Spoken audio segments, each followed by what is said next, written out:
A chance encounter in the burning forest. Smoke covered the sky like a thick blanket as young Jack stumbled through the burning forest. His breathing mask cracked and his uniform smeared with ash. He was just 16, a human cadet on his first aid mission with the Earth Alliance. His squad had already left, but Jack saw one last emergency beacon blinking on his scanner far from the landing zone. His heart told him someone was still alive. The fire cracked loudly around him. Trees twisted and fell embers floated like angry fireflies. He heard a sound, not human, not machine. It was soft, almost like a cry. Jack ran toward it, brushing aside burning leaves. His hands were shaking. He didn't know what he'd find, but something inside him pushed him forward. Then he saw her. She was lying among the roots of a broken tree. A strange alien girl, her body glowing faintly blue. Her skin looked like it shimmered with stars, and her silver eyes were wide with pain. Her leg was pinned under a chunk of broken rock, and her breathing was weak. Her dress was torn but clearly made of royal cloth, smooth, glowing silk, with glowing threads that pulsed like veins. Jack froze. He had never seen anything like her. His training told him to report back to base. His AI kept buzzing in his ear, saying the area was unsafe and unscannable. But the girl turned her head and looked at him. Her lips moved. She whispered help. Without thinking, Jack rushed forward. He dropped to his knees and tried to lift the rocket. Was heavy, but he used a metal bar from his survival kit, pushing with all his strength. Sweat poured down his face. His hands bled, but he didn't stop. The rock finally shifted and rolled off her leg. She gasped but did not scream. Her eyes watched him closely, almost studying him. He reached out his hand to help her up, but she didn't move. She touched his wrist softly, and something strange happened. A glowing mark appeared on his skin, like silver fire wrapping around his wrist. Like a vine. Jack pulled back in shock, but it didn't hurt. It felt warm like the sun. She whispered again, "Come back when you're older." Jack blinked, confused, before he could say anything. A light surrounded her, and she vanished. The fire stopped suddenly, like it had never been there. Only smoke remained. Jack stood alone, his wrist still glowing, his heart pounding. He returned to his ship and lied to the commander, saying he found no one. He couldn't explain what happened. Not yet. The silver mark on his wrist stayed hidden under his sleeve. It didn't fade. It pulsed softly whenever he thought about her. Every night he dreamed of her the way she looked at him, not with fear but with hope. She had chosen not to run. She had waited for him. And she had told him to return. He didn't know who she was or where she had gone. But one thing was clear. That moment had changed something deep inside him. He was no longer just a boy following orders. Something inside him had awakened something bigger than he could understand. And somewhere out there, the girl with silver eyes was waiting for him to grow up. And he would return, no matter what it cost. The mark. She left. 5 years had passed since Jack saw her. Now 21, Jack was no longer a scared cadet, lost in fire and smoke. He had become a trained explorer, strong, calm, and full of purpose. But no matter how far he traveled in the galaxy, one thing never changed: the silver mark on his wrist. It still glowed softly every night, as if whispering a promise. His friends laughed when he told them the story. Some thought it was a dream. Others believed he was marked by radiation. No one truly understood. But Jack never forgot her. The alien girl with silver eyes. The one who said, "Come back when you're older." On the night of his 21st birthday, something changed. The mark on his wrist flared brighter than ever before. It burned like hot ice, but did not hurt. Instead, it filled his mind with visions: a planet surrounded by purple clouds glowing, temples, mountains with golden tops, and the feeling of someone waiting for him. Jack knew what it meant. She was calling him. He quietly left the celebration, walked to his private ship, and set the coordinates he had memorized from that night in the forest, the exact spot on the alien world where he had found her. But when he tried to enter the system, a red warning flashed on his screen. Restricted Zone Royal Space. No entry. Jack stared at the screen. His heart pounding royal space that explained her dress, her power, her presence, but also meant danger. If he entered without permission, the consequences could be deadly. He looked at the mark on his wrist, still glowing as if giving him strength, and made his choice. He overrode the system bypassed, the security code, and jumped into the unknown. The stars shifted and the ship came out of warp near a silent dark world. It looked like a dead planet from above. But Jack knew better. He landed on the same mountain where he had once seen trees on fire. Now the forest had grown back thicker, darker and strangely quiet as he stepped onto the soil. The mark on his wrist began to pulse faster like a heartbeat. He followed it without thinking deeper into the woods. The sky above shimmered with strange, blue lights and the plants seemed to glow when he touched them. Suddenly his scanner buzzed. Hidden machines awakened around him. They unfolded from the ground like alien insects floating with soft humming sounds. They circled him, then scanned his wrist. The moment the silver mark was scanned, they stopped and backed away, and a voice echoed from nowhere. "He bears the bond. Let him pass." A pathway opened before him. Trees folded aside, stone walls rose from the ground, forming steps and arches glowing. With ancient runes, Jack walked forward, unsure if he was walking into a trap or destiny. The path led to an underground hall, vast and silent, full of carvings that shimmered when he moved. They showed pictures of the girl, her silver eyes, her glowing dress, her standing before crowds as if giving orders. Then another picture showed her hiding, running with enemies behind her. Then one last image, she reached out to a falling figure. A young man in a uniform. It was him. Jack touched the image and the stone moved, opening a door into a circular chamber. Guards in armor appeared from the shadows, their faces hidden behind masks. But they did not attack. They stared at his wrist and knelt. "He carries the light." One of them stepped forward, his voice deep and rough. "She said you would return not as a boy, but as the one she chose." Jack asked where she was. The guard simply pointed to a staircase made of silver glass that spiraled up into glowing darkness. As he climbed, he thought of the forest fire, the pain, the fear the moment her eyes met his. And now, all these years later, he was climbing towards something he never truly understood. He reached the top and the chamber opened. There she stood. Older, now taller, graceful in a way that was almost divine. Her silver eyes watched him like they always had. Not cold, not kind, but full of knowing. She wore a long dark gown that moved like water.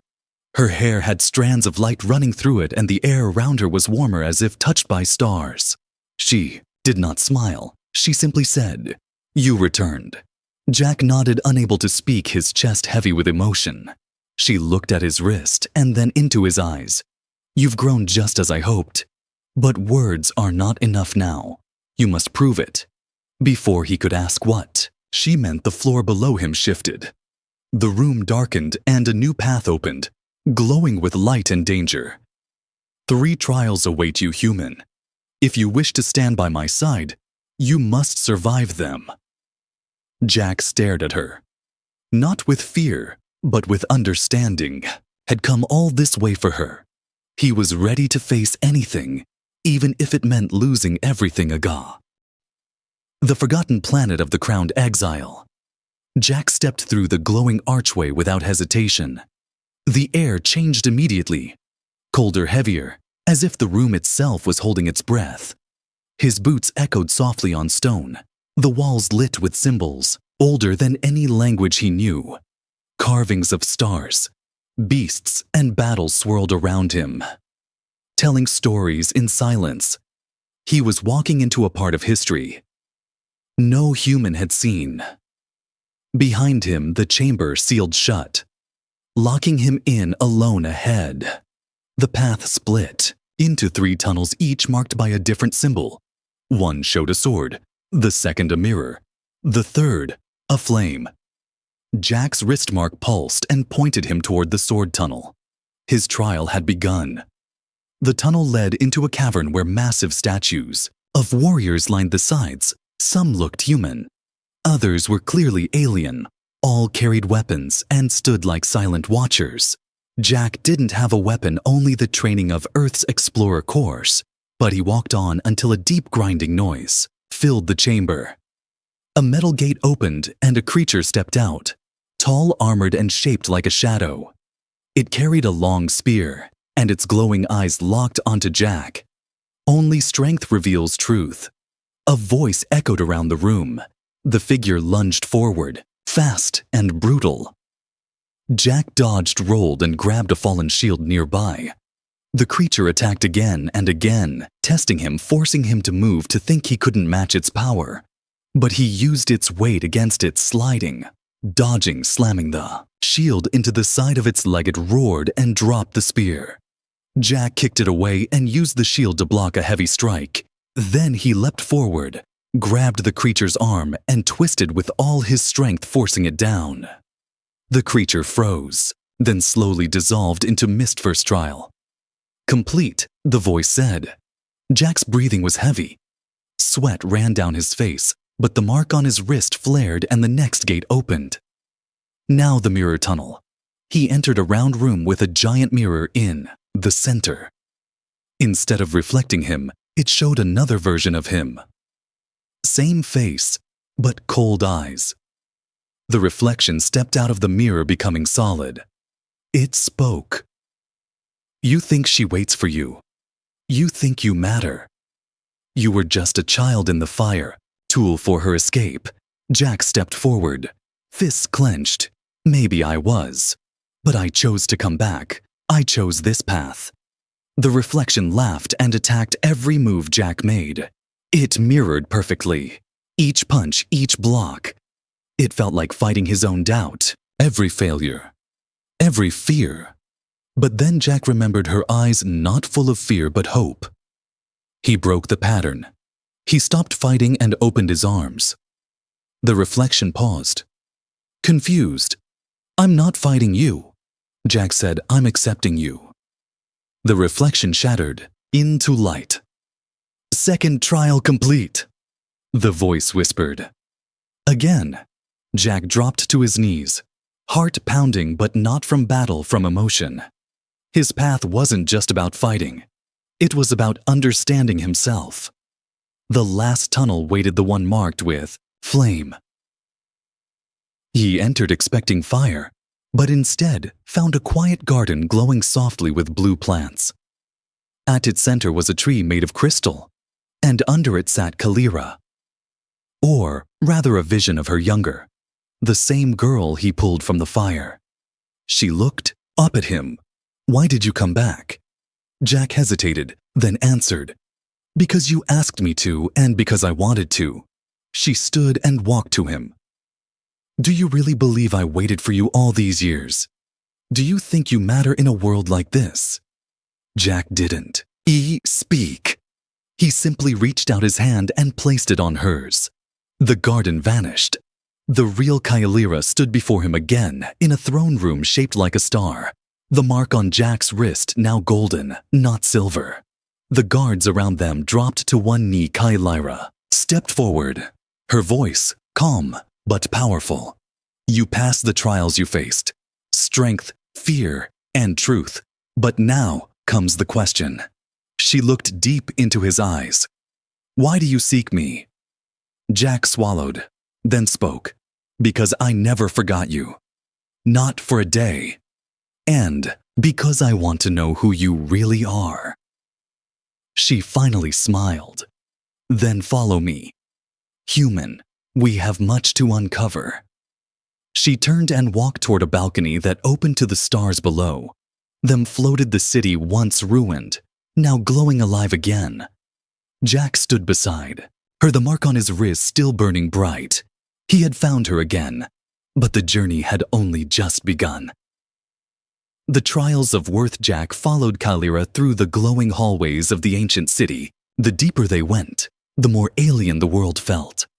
Giant statues of past rulers lined the corridors, their eyes made of crystal and their hands reaching toward the ceiling like they were grasping stars. The air itself seemed alive, humming with quiet energy. Jack couldn't stop looking at her. Kalira moved like a queen, elegant, powerful, yet distant. She didn't speak much, but when she did, every word felt carved from stone. They reached a chamber with a floating orb at its center. The orb pulsed slowly like a heartbeat. Runes surrounded it, and a soft wind blew, though no doors were open. Kalira turned to him. "The bond on your wrist is ancient," she said. "It doesn't just glow for any act of kindness. It awakened because something in you called to something in me. But a connection doesn't equal destiny. You must still earn your place beside me." Jack stood taller. "I'm ready." She nodded. "Then the final trials begin now." The orb flared, and the floor disappeared. Jack fell through light.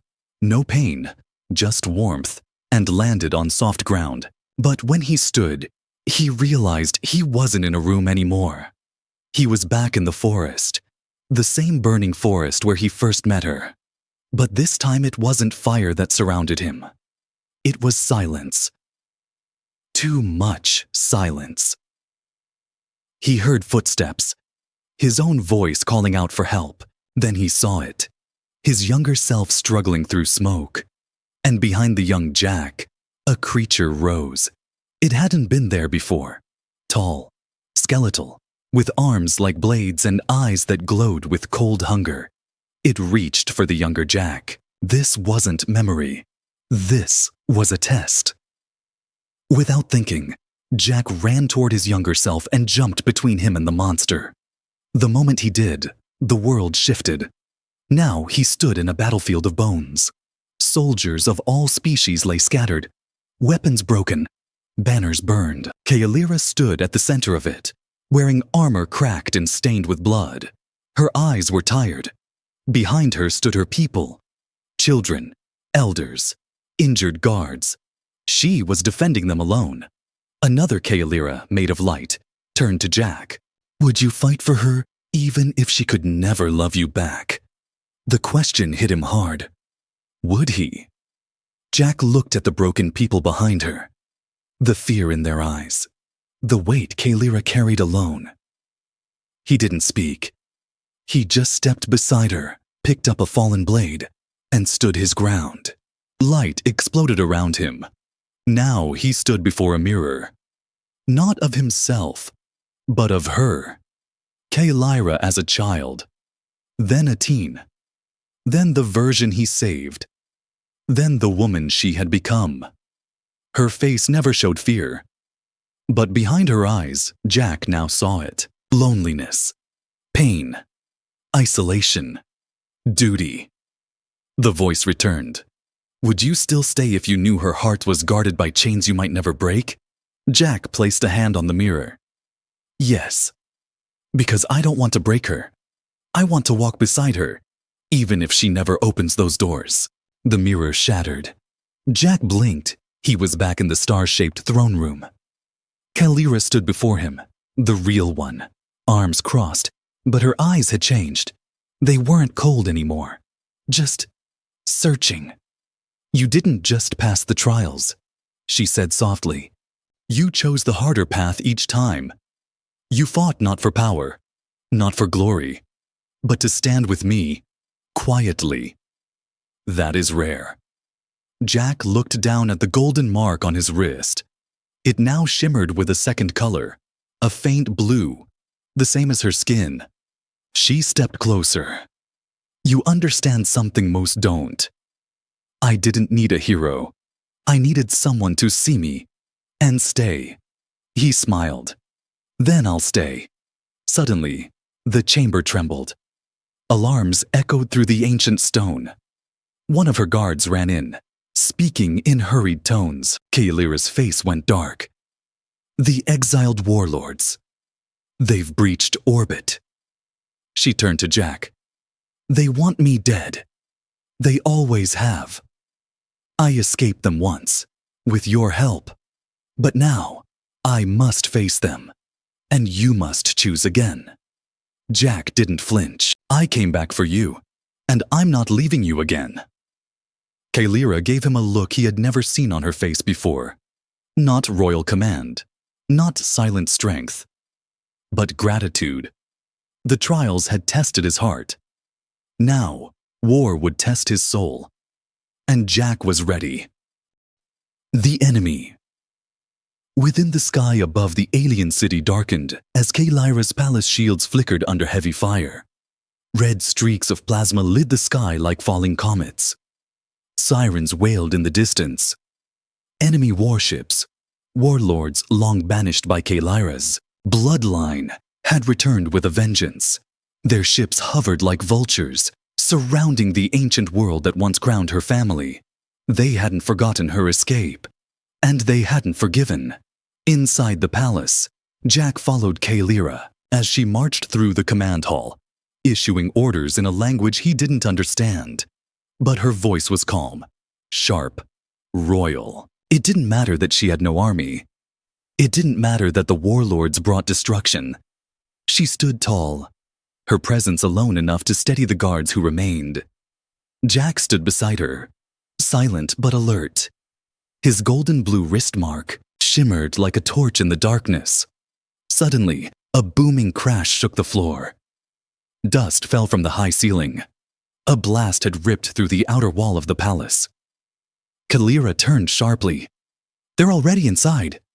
Guards rushed to form a protective line. Jack looked at her. Let me fight with you. She shook her head.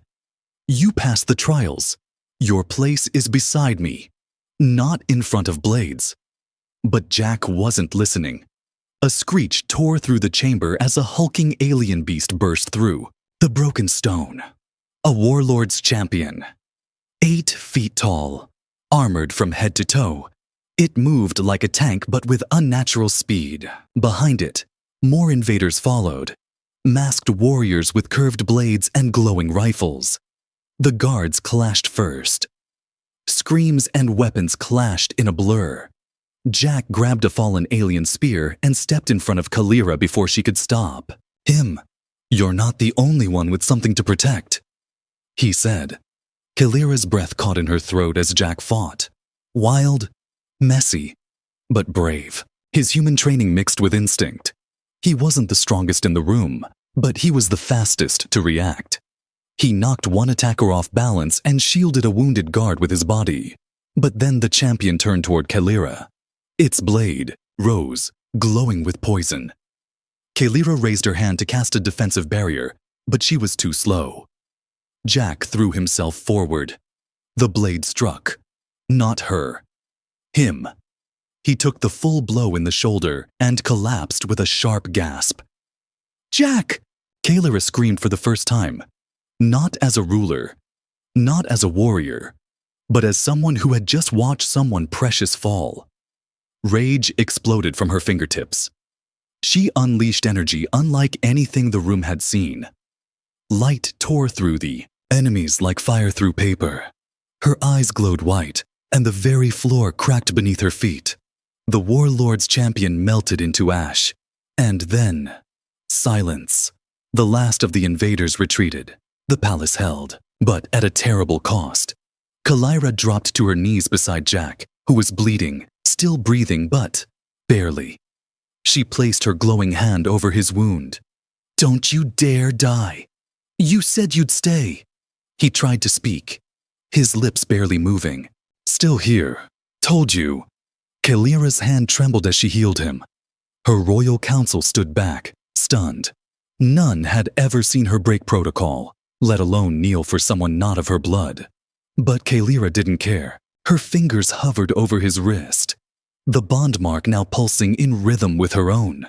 Why would you throw yourself in front of a blade for me? Jack coughed a weak smile. Because when I saved you before, I didn't even know you. Now I do. Tears welled in her eyes, but she blinked them away. "You stupid, stubborn human." She leaned forward and pressed her forehead gently against his. A warm light surrounded them both. The mark on Jack's wrist spread like golden veins up his arm, glowing brighter, merging with the light around Kylira. Something ancient and sacred awakened, an old bond lost in time, now reborn. Not a slave bond, not a royal pact, something deeper, chosen by fate, sealed by sacrifice. Jack's pain faded. His breath returned strong. He sat up slowly, still dazed, but alive. Kylira helped him stand outside. Her people gathered. The sky above was clearing. The enemy had fled. For now, peace had returned. The alien guards knelt before Kylira.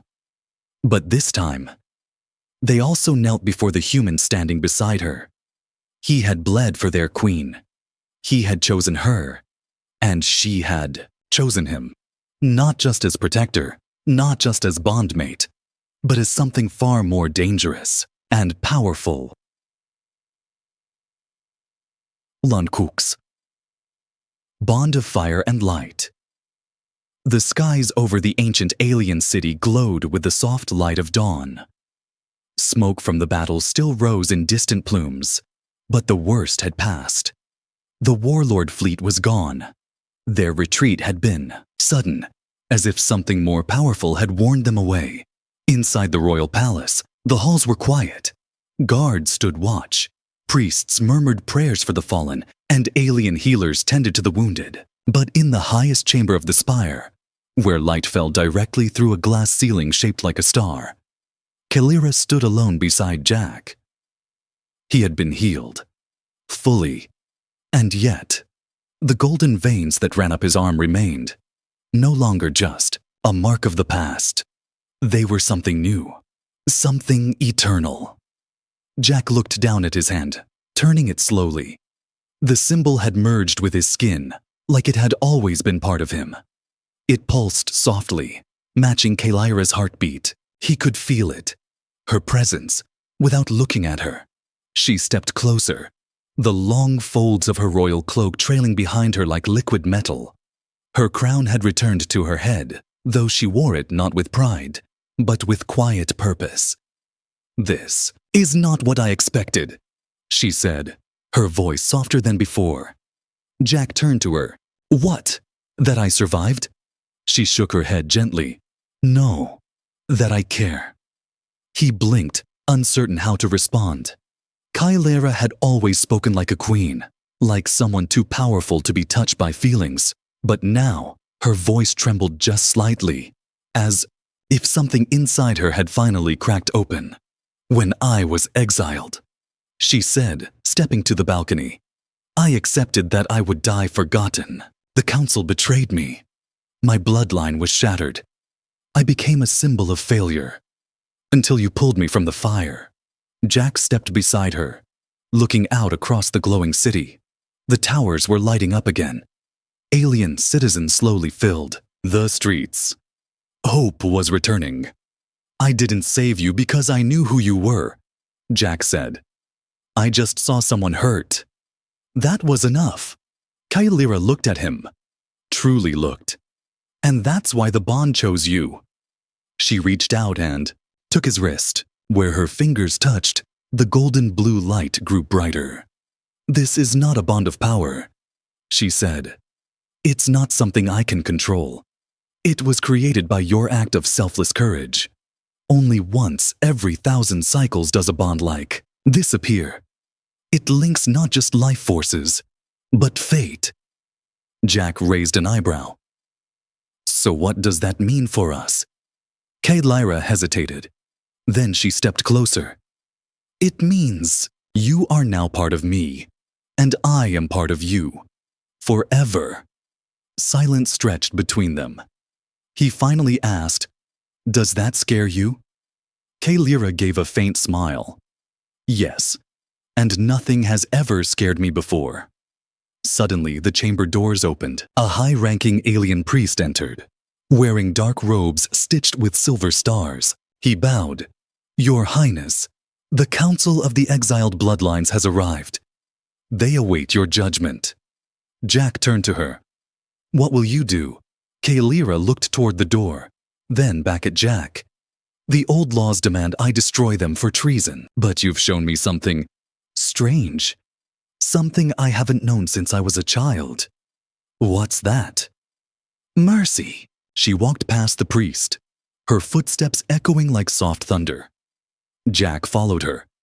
Together, they entered the high hall where the exiled council knelt. They were older now, broken from war, desperate. Some averted their eyes when Kaelira entered, but they all flinched when Jack stepped in behind her, the golden light of his bond mark glowing on his skin. You thought I'd return as a weapon, Kaelira said calmly, but I returned with something stronger than vengeance. She looked back at Jack and gave the smallest nod. I returned with someone who reminded me what honor truly is. She raised her hand, not in violence, but in peace. I will not destroy you, she said, but from this day forward, your line will answer to mine. And his. Gasps filled the chamber.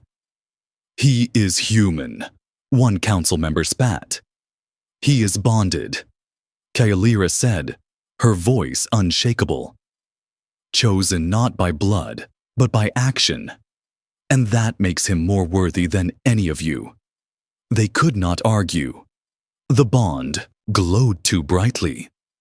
Later, after the council dispersed, Kaelira and Jack walked through the now safe palace gardens.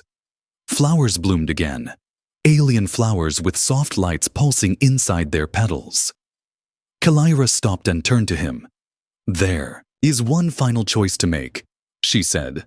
What is it? She looked at him, not as a queen, but as a woman. Stay. Not just for now, but forever. This world is rebuilding. My people need strength. I need someone who won't leave when things get quiet again. Jack didn't answer right away.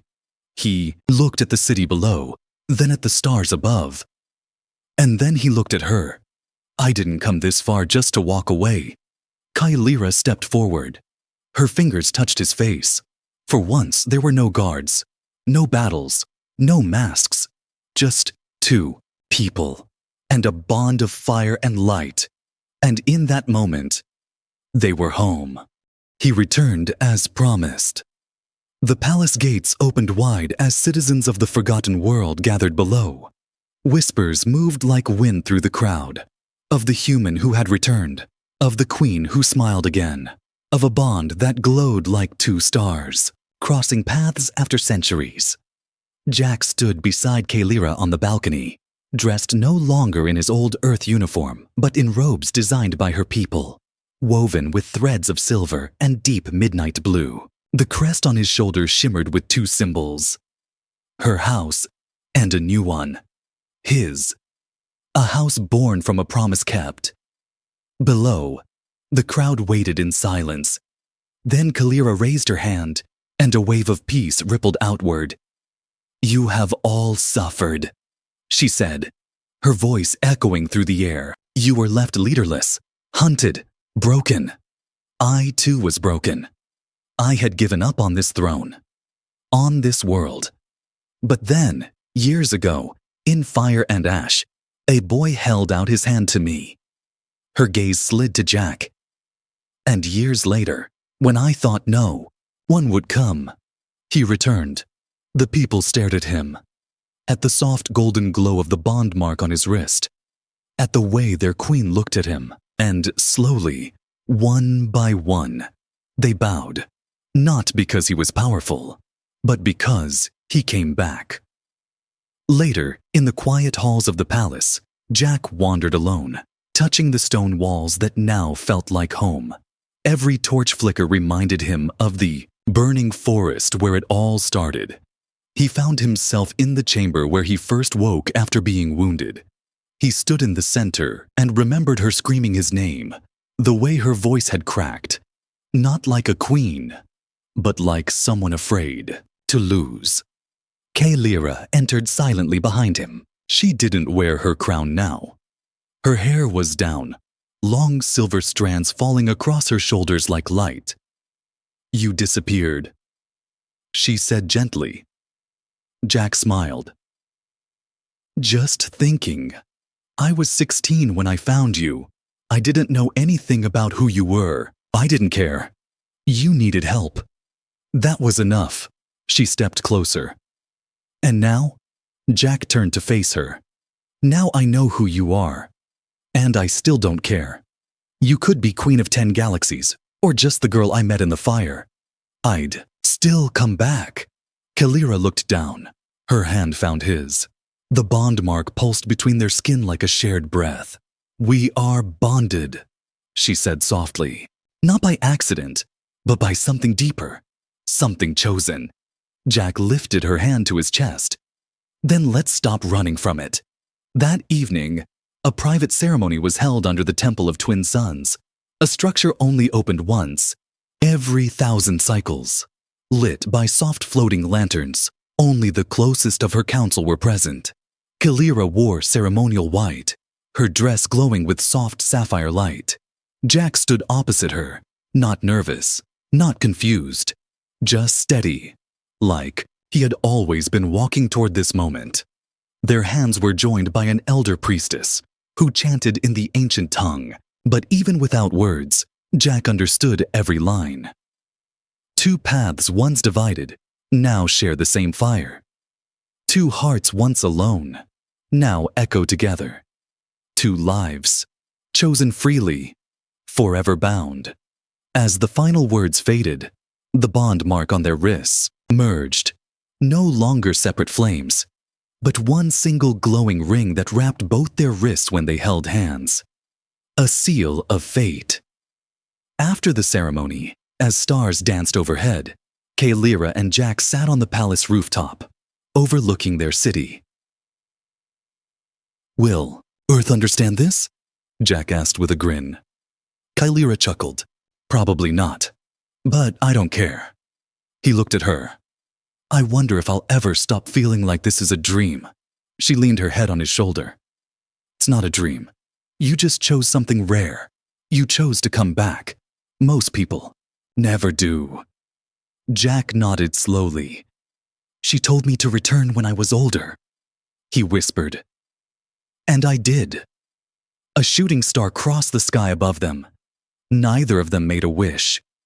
They didn't need to. The wish had already come true.